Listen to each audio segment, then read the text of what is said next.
आप 6,000 रुपए कमाने में इतने बिजी हैं, आपको 1,00,000 रुपए कमाने का समय नहीं है। आप 6,000 रुपए कमाने में इतने बिजी हैं, आपको अपनी मम्मी पापा के पास जाने का समय नहीं है। आपके मम्मी पापा गांव में रहते हैं, आप शहर में रहते हैं। 3 साल मिले हो गए हैं, कब जाएंगे मिलने के लिए? कब जाओगे? आपके पास समय नहीं है। आप 6,000 रुपए कमाने में इतने बिजी हैं कि आपको यह समय नहीं है कि आपका बच्चा कौन सी क्लास में पढ़ता है, आपका बच्चा कौन से सब्जेक्ट में वीक है। कहां बिजी हैं आप? आपके पास दो मिनट अपनी मां के पैर दबाने का समय नहीं है। आपने शादी फैक्ट्री से की थी या अपनी वाइफ से की थी? कहां बिजी हैं आप? तो बहाने मत बनाइए दोस्त। जहां बिजी है ना, बहुत महान काम नहीं कर रहे हो। आपको यह समय नहीं है कि आपके बच्चे को क्या चाहिए, आपकी वाइफ की डिमांड क्या है, और आप बिजी हैं। आज के बाद मत बोलना कि मैं बिजी हूं। आपके जो माइंड सेट है ना, जब तक माइंड सेट नहीं तोड़ोगे तब तक कुछ समझ में नहीं आएगा। माइंड सेट क्या है? एक हाथी होता है और हाथी को एक छोटी सी जंजीर से ऐसे बांध देते हैं, और महावत उसको बांधता है एक जंजीर से, और उसके माइंड में ये बैठा देता है कि तुझको बांध रखा है, और वो बंधा रहता है, बंधा रहता है। और वही महावत उस हाथी को खोलकर जंगल में जाकर बड़ी बड़ी लकड़ियां उठवाता है, बड़े बड़े पत्थर तोड़वाता है उससे। उसको उसकी ताकत का अंदाजा नहीं है, और उसकी ताकत उसको यूज कर रहा महावत। सेम हाल आपका है, हमारा था। हम बिजी थे। किस जगह बिजी थे? आपने इतनी बड़ी बड़ी डिग्रियां ली, मैकेनिकल इंजीनियर, केमिकल इंजीनियर, इतनी पढ़ाई लिखाई की, और आपको 6,000, 5,000, 7,000, 8,000, 10,000 से ऐसा बांध दिया है कि आपको सिर्फ वही दिखता है। आप काम करते हैं, अरे आपको जो आज मिलता है, क्या आप उतने के लायक थे या उससे ज्यादा के लायक थे? बताइए। ज्यादा मिलना चाहिए था ना, लेकिन नहीं।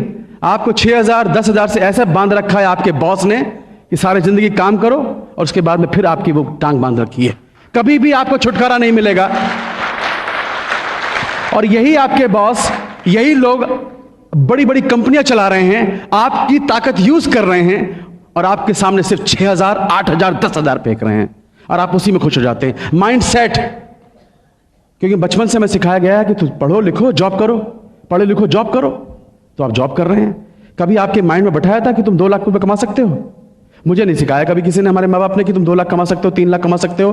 तो माइंड में 2 लाख की पिक्चर बैठती नहीं है। तो जब तक माइंड को तोड़ोगे नहीं, आपको यह नहीं पता चलेगा कि आज मैं कहां बिजी हूं और मुझे क्या करना चाहिए था, तब तक आपको यह बिजनेस समझ में नहीं आएगा। यह बिजनेस की जरूरत क्यों है? हमारे यूपी में कहावत है, जवाई ले गई बेटी, बहू ले गई पूत, और हम रहे ऊत के ऊत। सुना है आपने? इसका मतलब पता है क्या है? बेटियों की शादी कर दो, बेटियां अपने घर की हो गई, और बेटों की शादी कर दो, मेरे बुढ़ापे के सहारे मेरे 2 बेटे। एक ने बोला पापा मेरा जॉब लग गया भोपाल में, मैं तो जा रहा हूं, वहीं लड़की ढूंढ ली है, वहीं पर सेटल हो जाऊंगा, मेरा शेयर लाओ। शेयर, हिस्सा, यूपी में बहुत चलता है हिस्सा। एक ने कहा पिताजी मेरा जॉब लग गया पूना में, मैं भी चला, मेरा भी हिस्सा लाओ। आपके घर के 2 चिराग, जिन पर उम्मीद थी कि मेरे बुढ़ापे के सहारे दोनों चिराग छोड़ के चले गए, अंधेरा हो गया। क्या बचा तुम्हारे पास? हरिद्वार जाने के पैसे नहीं बचते हैं। हकीकत है ये। 98% लोग आफ्टर रिटायरमेंट या तो बच्चों पर डिपेंड करते हैं या रिलेटिव पर डिपेंड करते हैं। दोस्तों मेरे पिताजी के तो देखा है जब सिक्योरिटी क्या होती है। मेरे पिताजी की सिक्योरिटी, जब तक LIC में DM थे ना, मुझे लगता था कभी इसका जॉब लगवा रहे हैं, कभी कुछ कर रहे हैं, लोग सलाम मारते थे उनको। और जैसे ही पिताजी बीमार हुए, बिस्तर पकड़ा, एक आदमी भी उनको पूछने तक नहीं आया था।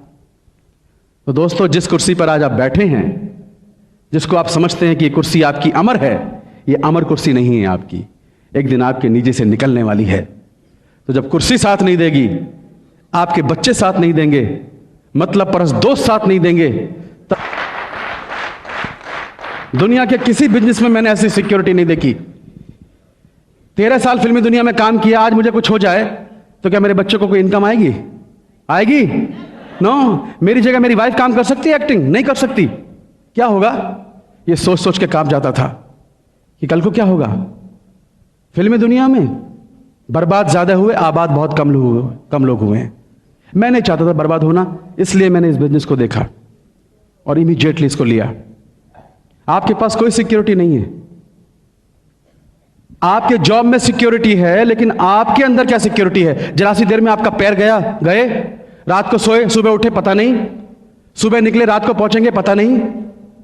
क्या सिक्योरिटी है सिक्योरिटी किसी के पास? No security. मैं आज आपको एक एक्सरसाइज बताता हूं, मैंने की थी, मैं कांप गया था। इसका जवाब सुनिए आप। आज रात को घर जाना, 1 बजे रात को उठना और अपने पूरे सोते हुए परिवार को देखना और कोने में खड़े होकर यह देखना, अपनी पत्नी का फेस देखना, अपने बच्चे का फेस देखना, अपने मम्मी और पापा का फेस देखना, अपने भाई और बहनों का फेस देखना कि कितने बेसुध होकर वो सो रहे हैं। क्यों सो रहे हैं वो बेसुध होकर? कि कोई एक आदमी है जो उनकी चिंता करने वाला है। आप घर के मुखिया, और यह सोचना 1 बजे रात को कि यह आदमी जो इस घर का मुखिया है, कल को भगवान ना करे कुछ भी हो सकता है, इसकी तस्वीर पर अगर माला चढ़ जाए तो क्या आज मैं ऐसा कुछ कर रहा हूं जिससे कल को मेरे परिवार को सिक्योरिटी देगा? अगर जवाब ना में है तो आपको इस बिजनेस की सख्त जरूरत है।